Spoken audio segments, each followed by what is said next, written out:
Yeah, a couple of quick notes. Working on the propellers for the Dakota and the DC-3 Goonie Bird, the C-47. You know, all its different names.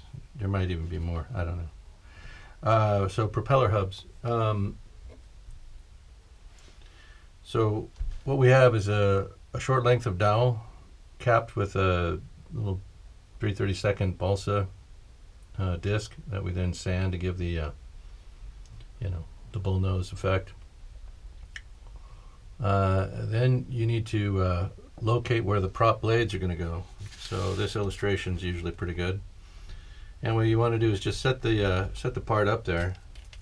Get your marker and line up the marker with each of the blades, and pop a dot onto your on the hub. Okay, that's the center line of each propeller blade. And then I've got the blades here. So I laminated another sheet of 1/16 balsa to each of the 3/32 pre-cut kit parts. These were included with the kit.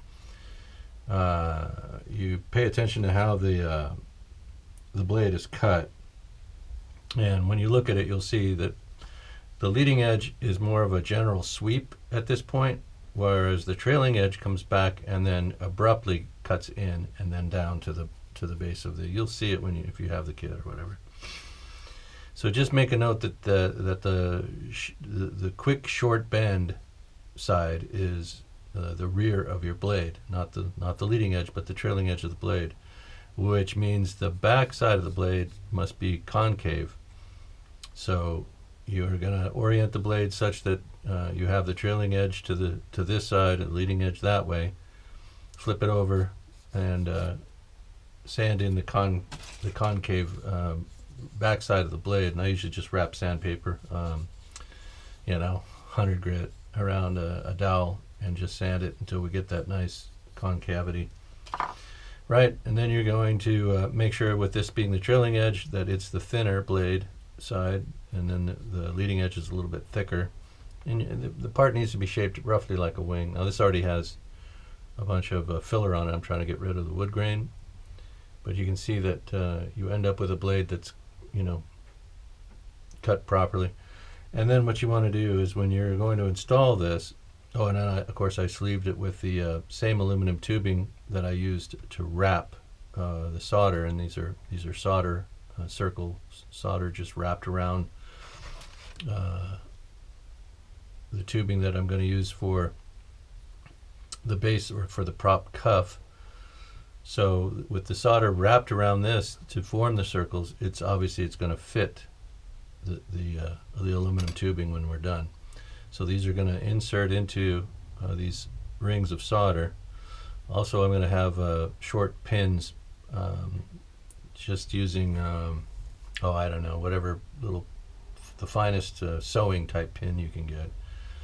Not the ones they use for pinning fabric, I guess is the one it is. It's not the actual sewing needle. But anyway, you just cut short lengths of that, drill into the blade, drill into the hub, put that roughly in the center of the blade, and then you're just going to drive it in there. And then when you're putting the blades in, you want to make sure you angle them correctly. So you've got the back of the blade is the concave. That's one of the reasons why you want to sand that out hollow, so you know which is the front, which is radius this way, and the back is concave. Anyway, once you locate that in there, you want to rotate it slightly, about 10 degrees off of the 80 degree, off of 180 degree, or off of the perpendicular. So you want to rotate it 10 degrees forward on the leading edge, and that gives you your proper propeller incidence, or pitch, if you will, prop pitch. So you just want to make sure, and when you're installing all of the blades, you want to make sure you give them the same. It doesn't really matter what pitch you give them. It's just as long as it's the same.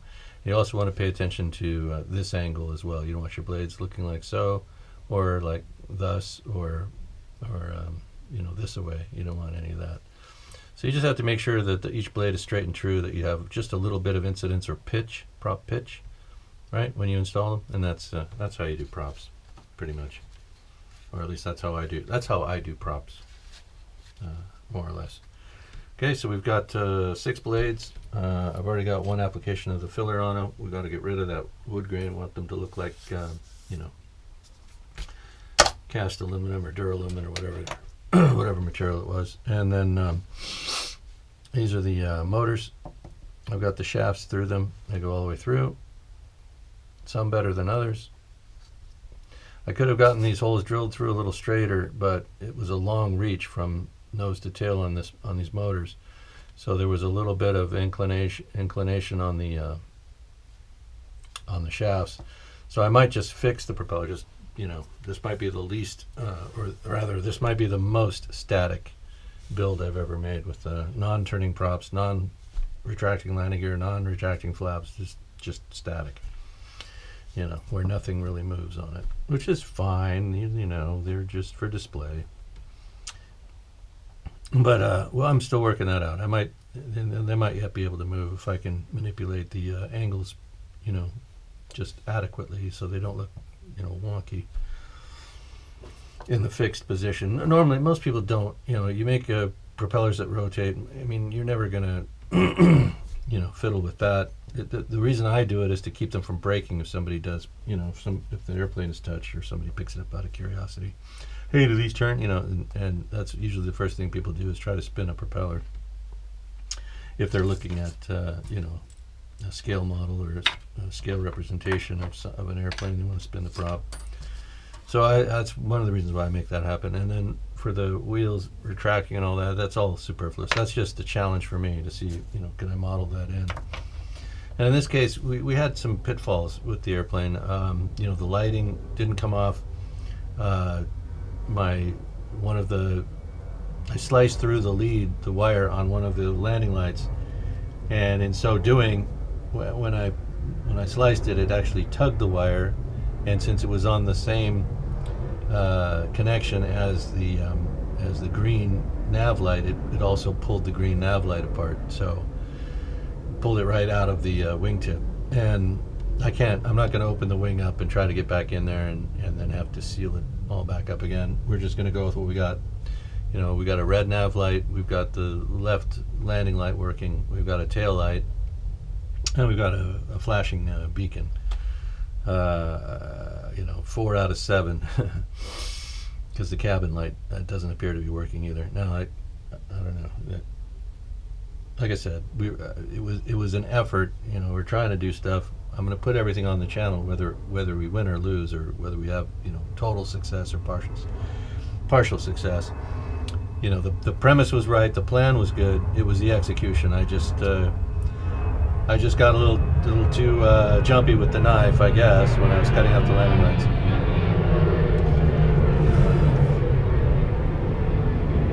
Yeah.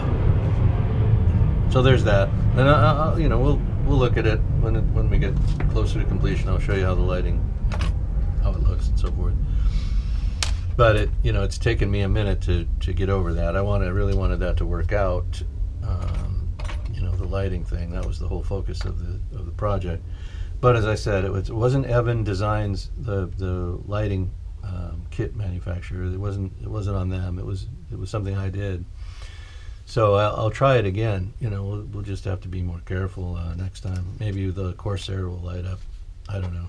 You know, that one's got a lot of tricky features to it, and it's a big project. It's as big as the P-47, if not more. I think there's more to it. As you know, that one kind of languished, and I don't want that to happen again. So if I'm going to start on the F4 Corsair, then I want to start on it, and I want to work on that one continuously, and I don't know what energy I'll have when I complete this one. So I may start a different one, a smaller, easier build before I move on to the Corsair. But that's enough about that. We're doing the DC-3, and this is how I fabricated the prop hubs, and will continue to fabricate propellers. Oh, one other issue. I won't be able to put the props on until after the cowlings and engines are installed, because the cowlings obviously won't fit over the motor if the prop's on it. So there's that. So I'm debating whether or not, to install these with the hubs on them and then just stick the blades on after, or just build up the propeller blades and just stick them on at the very end. I think that's pretty much the way I'm leaning, and probably what I'll do, since they need to be painted up and I don't want them that to interfere with the aircraft painting, and I don't want to be working around propeller blades while I'm trying to finish the airplane. If all that makes sense. So then now, instead of the landing gear being dead last, I think the props going onto the motors will be dead, the last step of this build. Skipping ahead to the last page, of the book, as we do.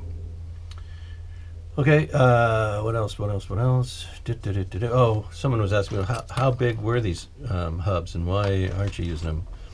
Well, I mean, as I said, or as I showed, maybe I didn't post that video. This is what, they should look like to my view, and the size they should be. And this is, where is it? This is what we would have had here.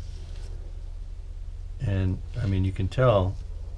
Maybe you can tell. I don't know. I could tell. It's just way too much for the motor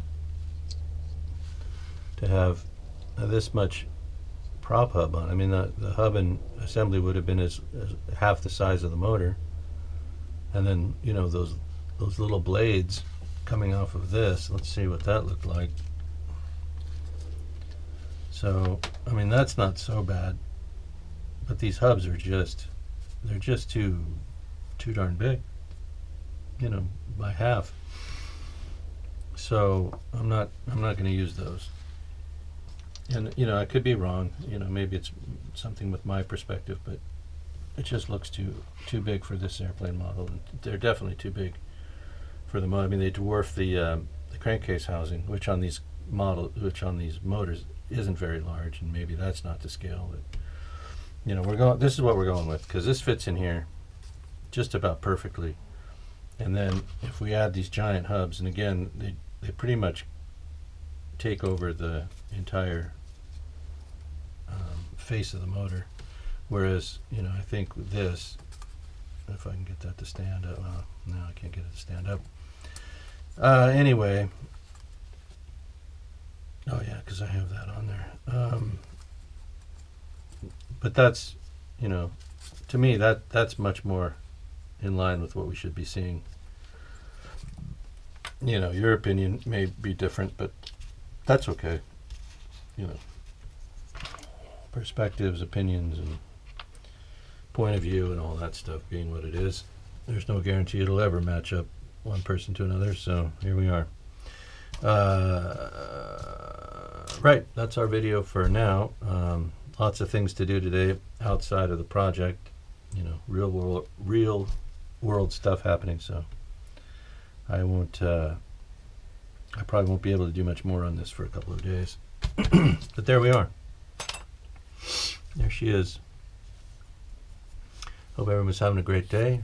Carry on. Thanks for watching the channel and subscribing for those of you who have. I appreciate all of you. Thank you very much.